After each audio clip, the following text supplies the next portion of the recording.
Good morning, my dear students. So, in the next video, today I will discuss the last topic of this chapter 1, importance of minerals in plants. Plant needs some mineral for their growth and development. They are called plant nutrients. So, my dear students, for their growth and developments, the plants require minerals, and these are known as plant nutrients. Plants cannot grow without them. They get some inorganic nutrients like carbon, oxygen, hydrogen from the air and water. In addition to this, they absorb some nutrients from the soil. Clear? They used to absorb some nutrients from the soil. Now, my dear students, the nutrients required by the plants can be classified into macronutrients and micronutrients. Clear? So, my dear students, based on the quantity in which they are required, plant nutrients are divided into two types, macronutrients and micronutrients. My dear students, macronutrients are those nutrients, these macronutrients are those nutrients which are required by the plant in large amount, required by the plant in more amount. And micronutrients, my dear students, these are the nutrients which are required by the plant in very small amount. These are required by the plants in very small amount. Clear, all of you? Macronutrients and micronutrients. Now let us see the examples. Macronutrients are nitrogen. Macronutrients are nitrogen, phosphorus and potassium. Nitrogen, phosphorus and potassium. In short, all the three can be called as NPK.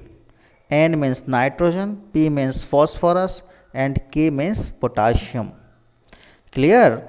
So, this nitrogen, phosphorus, potassium can be called as NPK.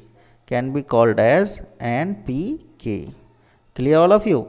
So that is about the macronutrients, NPK. You must remember. Nitrogen, phosphorus, potassium, they are required by the plants in more amount. So they are known as macronutrients. Next,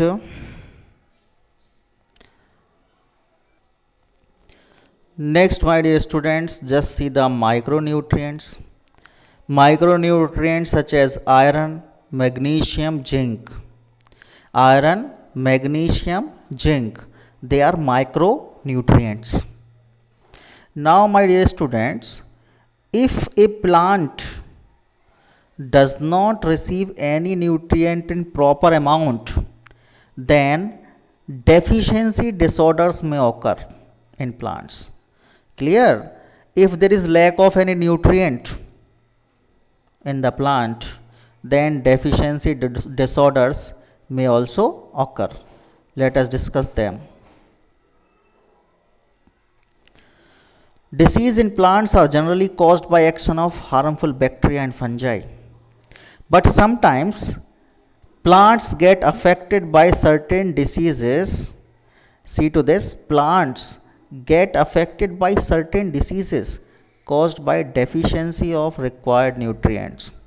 So when the disease occur due to deficiency of any nutrient, it is known as deficiency disease.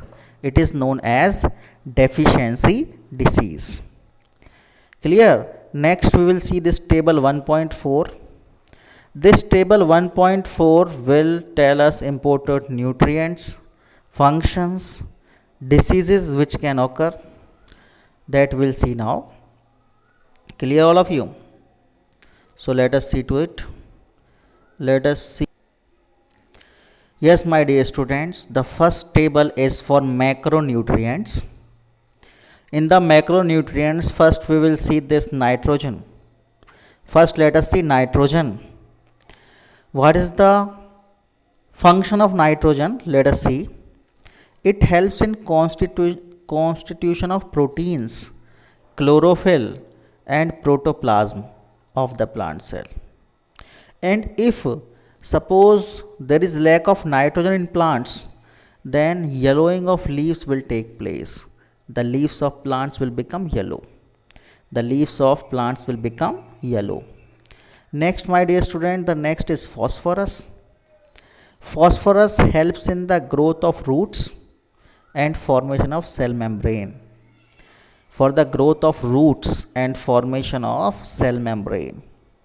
Now, my dear students, late flowering takes place and premature leaf fall. Premature means the leaf fall will be earlier due to lack of phosphorus. Due to lack of phosphorus. Next, we have potassium. Potassium, my dear students, helps in photosynthesis and opening and closing of stomata. Potassium helps in photosynthesis and also it helps in opening and closing of stomata. Now let us see what happens due to lack of potassium. Stop the formation of starch, stem and become slender and leaves wither away. So my dear students, next we will discuss the calcium. Calcium function is opening and closing of stomata and participates in nutrients intake. If suppose the plant is having lack of calcium, then curling of young leaves will take place. Young leaves will get curled and stunt growth and damaged fruits will occur. Clear all of you?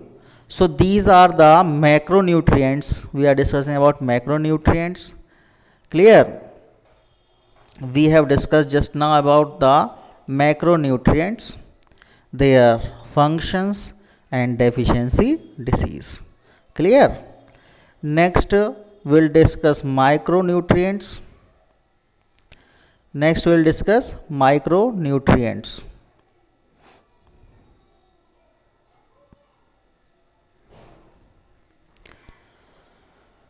Micronutrients, see to it. Iron, Fe. It is essential for the formation of chlorophyll and respiration in plants. And if the plant is lagging, it means lacking iron, then yellow or pale green leaves will appear. Yellow or pale green leaves will appear. Next is magnesium. Magnesium helps in photosynthesis and respiration. My dear students, if there is lack of magnesium, then yellowing of leaves will take place and stunted growth of plant. It means growth will be slow. Next, my dear students, zinc. Zinc, it helps in protein synthesis. And if there is lack of zinc, then yellow leaves will be there and stunted growth. Growth will not be perfect in the plant. Clear? So in all the three cases, the yellow leaves will be there. Growth will not be proper. So that is all about the micronutrients. Iron, magnesium and zinc are micronutrients. Clear all of you? So this is the end of this chapter, my dear students. Now in tomorrow's video, I will discuss its exercise. The chapter's exercise I will discuss in tomorrow's video. So thank you. Thank you, my dear students, and have a nice day.